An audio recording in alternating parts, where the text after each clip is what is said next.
Grim, stiff, stern, humorless. The emperor is the law, and he's not amused. Do as he says, and you'll be tolerated.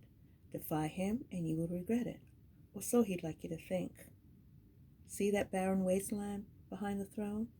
That's the old fart's kingdom. Follow all his rules, and you get to live there. Yippee! Or not. Welcome back to the Tarot Mystery. The day got off to a good start. I was alive when I woke up. It was almost 8, and someone, Clarice I assumed, was clomping around in the other room. You would have thought that she was building a pyramid out of concrete blocks, but that's probably just what teenagers sound like when they're getting ready for school. I wouldn't know. I hadn't heard teenagers in the morning since I've been one.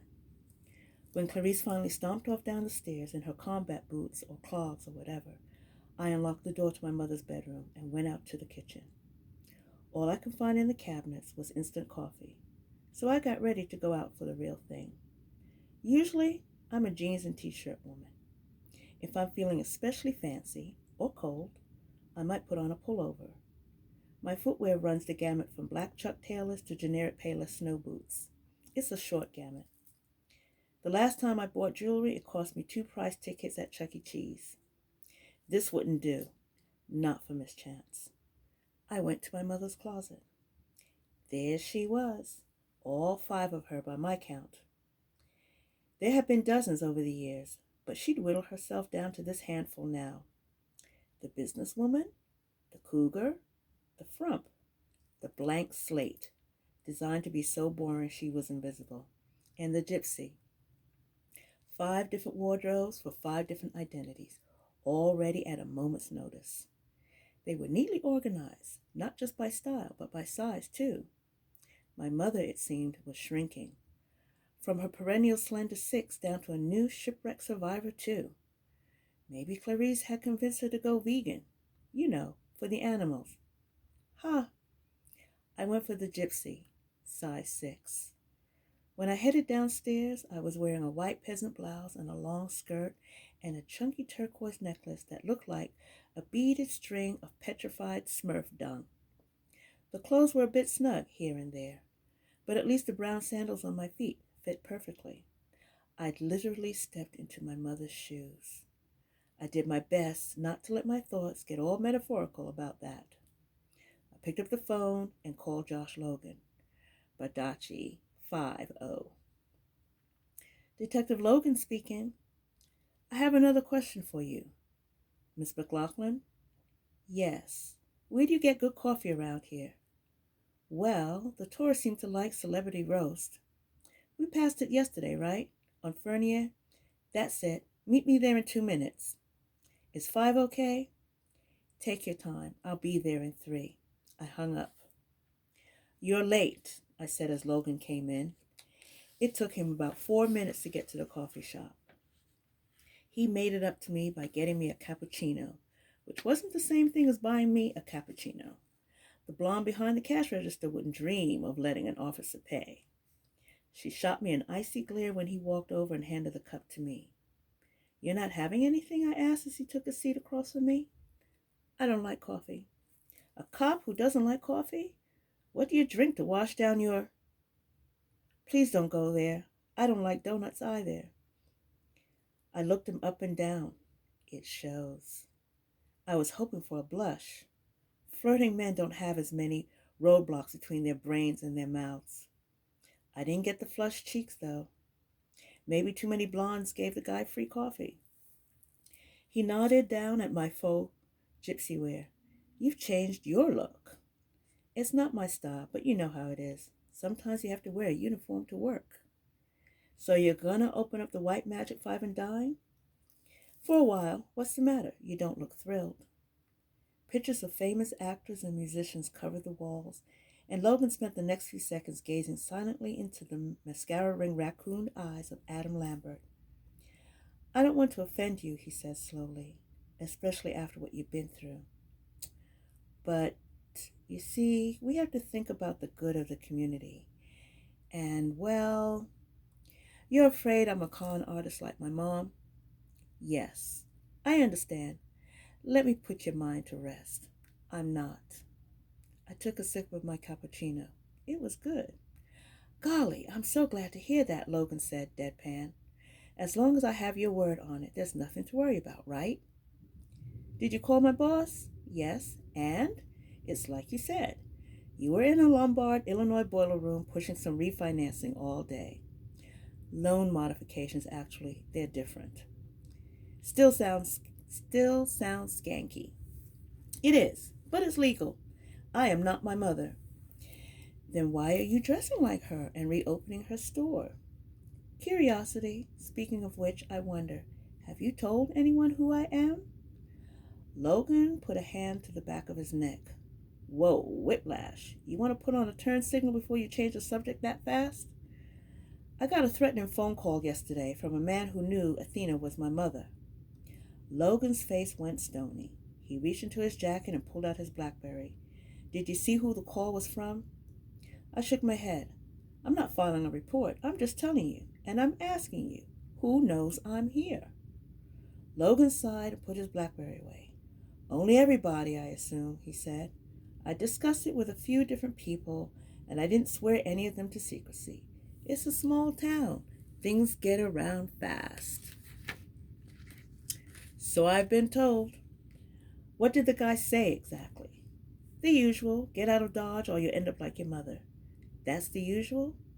That was a joke. Sorry, how did he sound? What did he sound like? Barry White after a bender. Deep voice, super rough. Apparently he's a bald, clothes-wearing, maybe white guy too. Logan looked like he wanted to bite someone. You know him, don't you? I said. You could tell all of this over the phone? I'm a very good listener. Are you? I asked you if you know the guy. I know him. Well, who is he? I can't name names, but his family's in the same line of work as your mother. Is he a suspect? He was an alibi, or he has an alibi, thanks to his family. I wouldn't put anything past him, though. Even if he had nothing to do with your mother's death, he's going to see you as a threat. You should take that phone call seriously. I do. Well, what are you doing about it, other than telling me? I unplugged the phone for the night. They can threaten me all they want, but I'm not going to lose any sleep over it. Logan furrowed his brow and shook his head. You know, I don't get you, he said. Are you nuts? Or do you just not give a crap? What did my boss say? A little of both. That might be true most of the time, but not today. I give a crap. That's why I'm sticking around. I took another sip of my cappuccino. It was cold. Thanks for the coffee and the concern. I got up to go. If you ever have any actual information you'd like to share, I'd love it if you'd. All right. Sit down. I sat. What do you know about Clarice Stewart? Logan said. Almost nothing. What do you know? He took a deep breath and then he told me.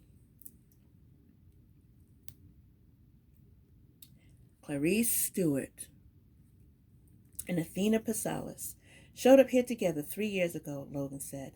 Athena opened the White Magic 5 and Dime. Clarice started going to junior high. Athena was the girl's legal guardian. The parents, she said, were dead. Eventually, we started getting reports that Athena was less than honest. It was nothing we could follow up on, though. Almost all of the complaints came from third parties. The victims wouldn't talk. That's typical with confidence crimes. Most go unreported. People are so embarrassed by their own stupidity, they'd rather let a rip-off artist get away than admit how they were fooled. Still, I'd pop in on Athena from time to time just to let her know I was watching.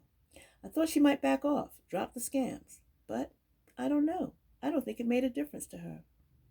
Half the time I've gone to the 5 and Dime, Clarice would be there answering the phone and taking money. This one time, she shortchanged a customer right in front of me. The classic I love your necklace move, while she lets a 20 fall behind the counter. I guess she thought it'd be funny to get away with something while the big dumb cop's there. I said, I think you dropped something. And she just looked down and said, clumsy me, thanks. Don't let her act all innocent with you. She knew what was going on around there. She didn't always go along with it, though. The last time I dropped by the shop before your mother died, I could hear them arguing from outside. and when I went in, they clammed up. Athena was always a pro. She just smiled and said what a pleasant surprise it was to see me. But Clarice was still agitated, angry. She couldn't control herself. She turned to me and said, and I quote, "You could accuse me of a lot of things, but you'll never be able to call me a whore." And she stormed out of the door. Your mother laughed it off, of course. Teenagers are such drama queens, aren't they? That kind of thing. I could tell she was rattled, though, for once.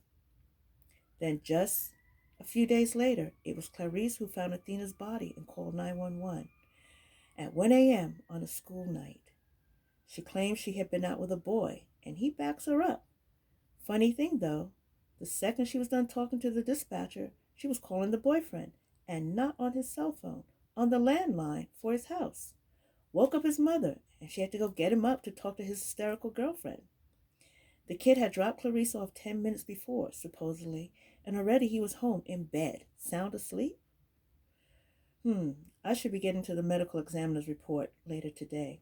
And when I do, who knows? Maybe I'll be dropping by the White Magic 5 and Dime again. Is that enough actual information for you? It's a start, I said. It's a start? What's the boyfriend's name? And I'd like to get in touch with some of my mother's former clients, the ones at third parties you told me about. And of course, I want to hear what the coroner has to say, so I'll be expecting a call from you this afternoon. Logan buried his face in his hands and groaned. I know, I said. I'm demanding. What can I say? She was my mother. But hey, I reached across the table and put a comforting hand on Logan's shoulder. Just imagine what a pain in the ass I'd be if I liked her. The boyfriend's name was Matt Gorman. I'd get an update on the medical examiner's report by the end of the day. And my mom's super sucker clients? Confidentiality, privacy, discretion, blah, blah, blah. Hey, 2 out of 3 ain't bad. The blonde barista was giving us the stink eye as Logan and I walked out. It was so blatant I decided not to come back for another of her cappuccinos anytime soon. You never know what could be hiding under all that foam. Logan and I headed for the White Magic 5 and Dime. If you keep squiring me around town like this, people are going to talk, I said. In fact, I think at least one person's already jumped to the wrong conclusion. Who? Kathleen? In the coffee shop? You think so? I was lucky to get out of there without having a cafe Americano dumped over my head. Oh, sorry. That's a sad story, actually. Kathleen's got a thing for cops, and I'm the only one in Burjashi who's not married. So what's the problem? She's attractive, in a too old to be working at Hooters anymore kind of way. Logan shivered. She always smells like French roast, he said. Anyway, let her make assumptions, so much better. She's the gossip queen of the county. By the end of the day, half the town's going to think we're engaged, and that might discourage certain people from making more threats. Got it. Up ahead, I could see a middle-aged woman cupping her hands through the White Magic 5 and Dime's glass door. She was trying to look inside. That was impressive how you spotted Clarice pulling a short change, I said to Logan. Most people would have been looking at the necklace. Well, cops aren't most people. Yeah. The woman was knocking. Just out of curiosity, I said. Do you know what a Michigan roll is? Some kind of Danish? No. How about the Jamaican switch? Ever hear of it? Sounds like a dance move. Right. Same with block and hustle. You know that one? I don't think so. The badge play comeback, the oak tree game, the precious pet? Logan shook his head and shook his head and shook his head. I think I just failed the test, he said. Oh no, you passed. You are a very nice man who doesn't know squat about confidence games. Thanks for the coffee, I said, and I darted off after the woman who had been trying to get into the White Magic 5 and Dime. She started to walk off, and I couldn't let my first customer get away.